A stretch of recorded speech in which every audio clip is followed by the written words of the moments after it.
Good evening, and we begin with a warning from Portland police in the search for a pair of suspects who are accused of stealing from multiple drivers. Authorities say it all seems to start with a ruse when they tell their targets, who are all women, their cars are having mechanical trouble. Thanks for joining us. I'm David Molko. And I'm Laurel Porter. Once the women pull their cars over, the thieves get to work. Let's bring in Mike Benner from outside police headquarters in downtown Portland. Mike, investigators say one of the suspects is really quite young. Yeah, that's right, Laurel. Detectives with the Portland Police Bureau believe that one of the suspects could be as young as 14, but one of the women who got caught up in this whole thing, who you're about to hear from, says that young suspect could be 10 or 12, in her opinion. Regardless, what he and his accomplice are accused of doing is criminal in nature, and police want to stop it.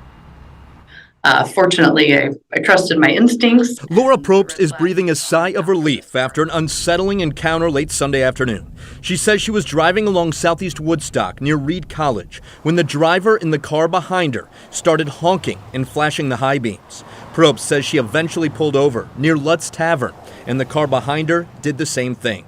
She says a young boy in the passenger seat shouted at her to get out of the car because her car's exhaust system was acting up.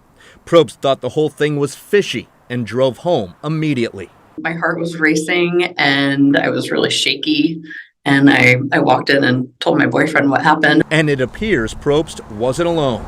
4 other women reported to police that between noon and 1 Sunday, some guys got them to pull over by saying their gas tank was smoking or car was leaking fluids. One of these incidents happened on Southeast Oaks Parkway, another one on Southeast Crystal Springs Boulevard. We're told one woman had her car stolen, one had her purse stolen, the others managed to get away. Just like Laura Probst, who's convinced the same 2 people are behind it all. Yeah, it was scary. I was terrified. I've never had anything happen to me before.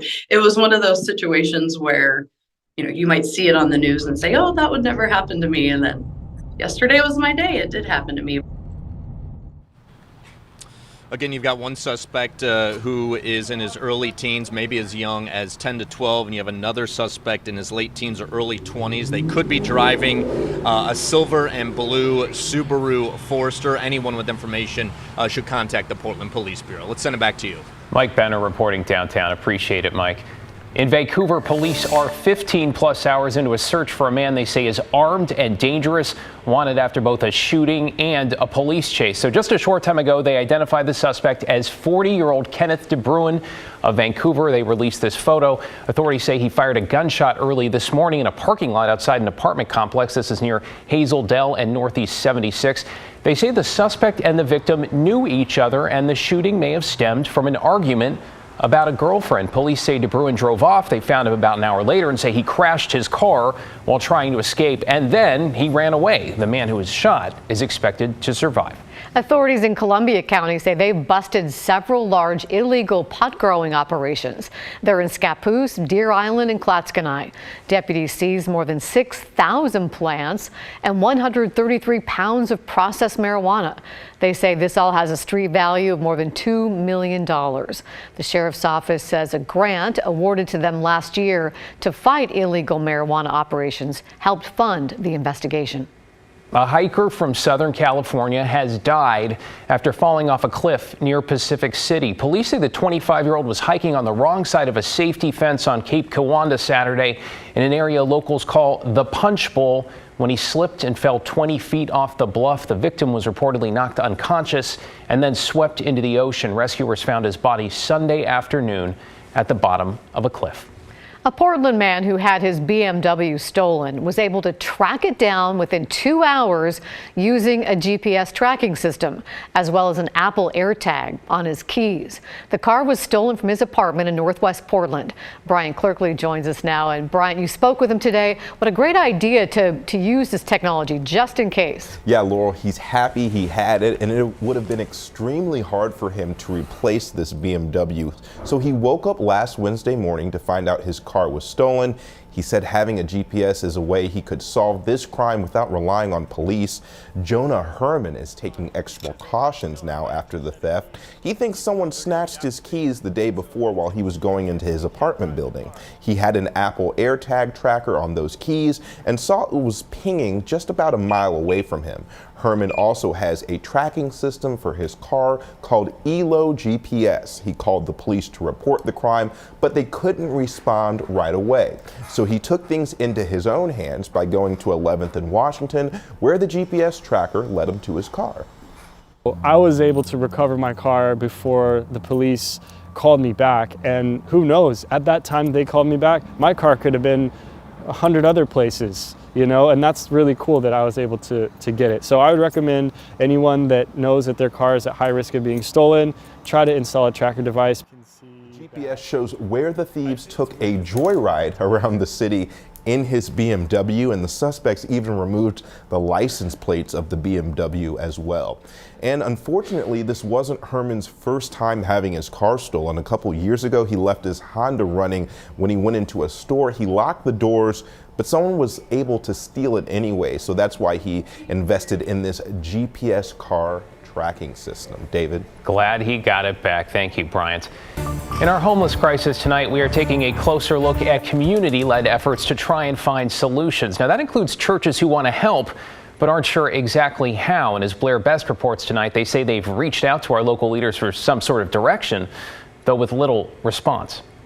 Inside this Southeast Portland YMCA, religious leaders turn a gymnasium into a meeting space to discuss one of the city's biggest challenges. We decided to immediately pivot to the homelessness crisis. Bob Horenstein heads United in Spirit, a group that formed about 2.5 years ago to try and tackle homelessness. We felt that we had something unique to bring to the table that wasn't already there. That's a compassionate and organized approach, something they feel the city lacks. I feel sad.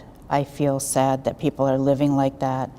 I feel sad that there doesn't seem to be a coordinated system for helping them. Sister Schuler has spent days cleaning up graffiti and trash, but wants to do more. The group has even met with local government, asking how they can use their congregations of hundreds of people to help. We're not getting an answer, and that's very frustrating to us. Other faith-based communities like the Parkrose Community United Church of Christ has facilitated micro-villages like this one on their property to try and get people off the streets and into tiny homes. Now this one is low barrier and houses about 12 people.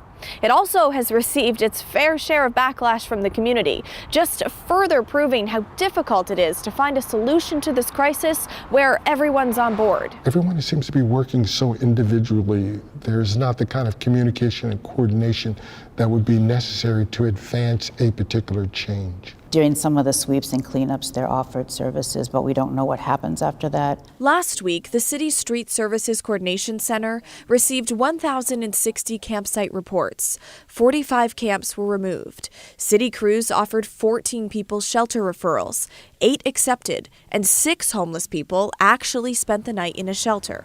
Now, Sister Schuler fears not everyone is being offered help who needs it. Like Joshua, who's homeless in Old Town and suffers from mental health issues. I've been homeless for 7 years, and it's not just because of what I wanted, it's because of things that have happened to me. In your 7 years experiencing homelessness, has anyone ever come out here and offered you help and followed up with you consistently? No, I've never received anything like that. Would that be helpful for you? Yeah, it would. It would change everything. These faith-based leaders tell me they want to get involved. They say they even want to come out here and talk to people living on the streets. But they tell me they're afraid for their safety. They'll continue to meet every week to find a way that they can fit into the solution to this crisis. Blair Best, KGW News.